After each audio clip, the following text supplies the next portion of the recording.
Akkasitti kanaaf jiddumaan sirba keessa viidiyoo irraa isin garsiisaa.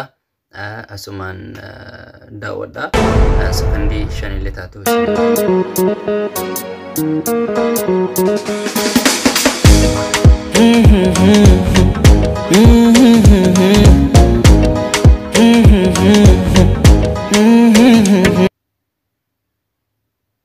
kanaaf ganuma irraa argataniif arguun amanuudha jedhanii akkasitti nageenyi anarraa isin hin barbaachisu isin irraa hin barbaachisu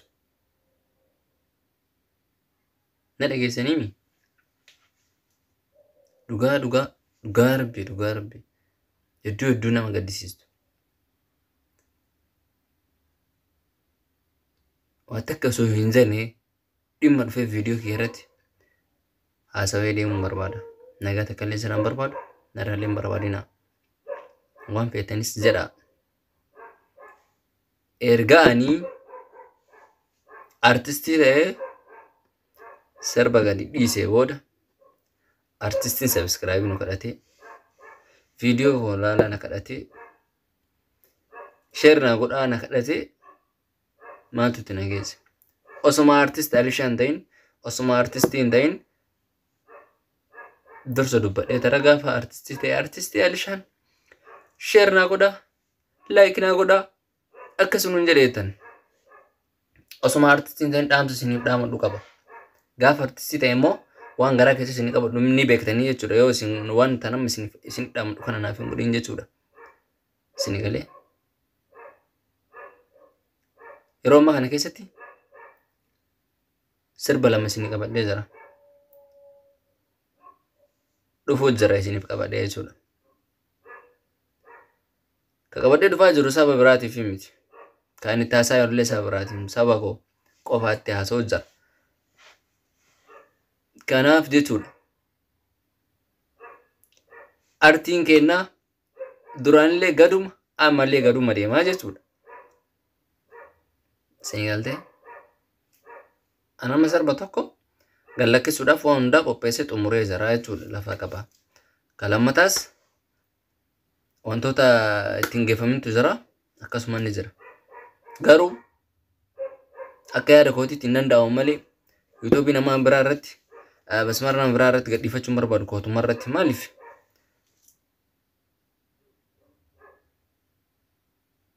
gallakkisa osoo isin jirtanuu.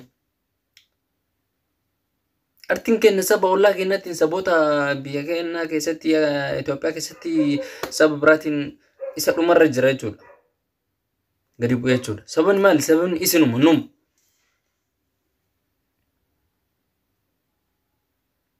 Ka afaan isaallee beena fakkeenya ijoolleen teenya afaan Amaariffaa illee haasa'uu hin dandeenye sirba Amaariffaa ilaalan jechuudha. Maal ilaaltanii miti? Guddisuu jirtan. Maa guddistanii illee miti rakkoon qabu. Harka hedduu jechuudha.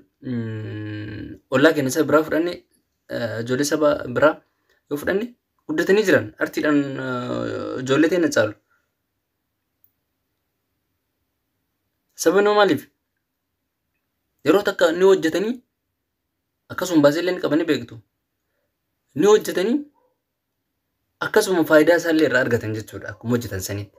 Yeroo itti deebi'anoo lammata sandaran cimanii jechuudha dabalanii wantoota kam akkas hojjetan san keessaa wantoota hir'atan wantoota namni daawwachuudhaaf nama hawwatu irratti dabalanii hojjetanii daran miidhagsanii artii saba isaaniillee guddisanii ofiifis guddatee abbaan dhuunfaa sanii artiin sunis artiin saba isaallee guddatee innis guddachuu danda'a jechuudha. Ammallee harka ittaan irratti akkasuma cimee wanta kalamata irra hidhateellee itti guddatee humni isaa deeggarsa warra ilaaluutiin guddatee jira waan ta'eef wanta barbaadu guddatee dhufe jechuudha. Kenna hoo hin baasne namni ilaalu hin jiru gabbuufatee dhageeffata gabbuufatee keessaa waliin erga. Kan godha yoo kawaa keessaa irratan taate qeequu akkas ta'ee osoo amma haasa'uma keessatti sirbuma keessatti afaan wayiitti make afaan saba biraatti make eebanneem akkasitti afaan biraa keessa makee qeeqaan hojiin keessan kanuma. Akka afaan dhibbaan dhibba saba biraatiin bahu dhaggeeffataara. Dhaggeeffatanii guddisaa jirtan. Maa dhaggeeffatanii miti ammoo. Keenya har'a baasee itti kasaare yeroo ta'an dammoo sanitu kasaare jira. Baasee haga itti baasee yookaan ammootu wanta sila nama hawwatu haga sanillee taatu itti goggodhe duraanuu kasaare jira amma sanuu ittiin godhu mukuma fi asirra kaa'ate mukuma keessa deeme abeet jedha. Wallaalummaa miti. Keessa akkas godhu. Waan irra hojjetu dhabeetii miti. Sababni isaa lafuma jira. Subscribe maasiin ulfaatan ulaaluun haa ta'u. Akkami monetaayizii sa'aatii 4,000 ji'a meeqa waggaa meeqa keessatena waan torbe takka nu guutuu dandeettan. Hedduu nama ajaa'iba dhugaa rabbi nama ajaa'ibda. An kana ammoo waan jiru hin qabu. Walaa jajjabeessinu wal bira haa dhaabbannu. Kana beeku qabdan. Viidiyoo itti laala viidiyoo kana gadhumaa maal abbaa keessanii.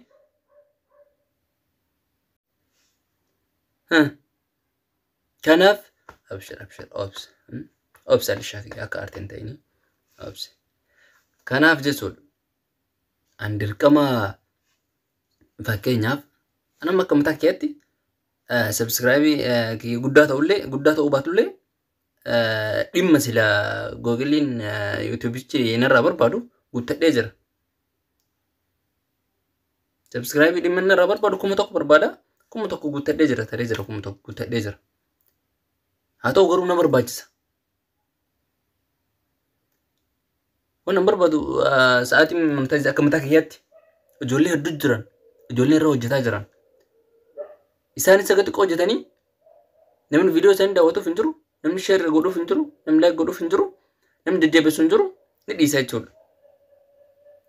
Osoo waan irra hojjete kanatti namni jajjabeessee viidiyoo isaa ilaalee fi like godhee share godhee fi hiriyoota walii arganii ilaalanii fi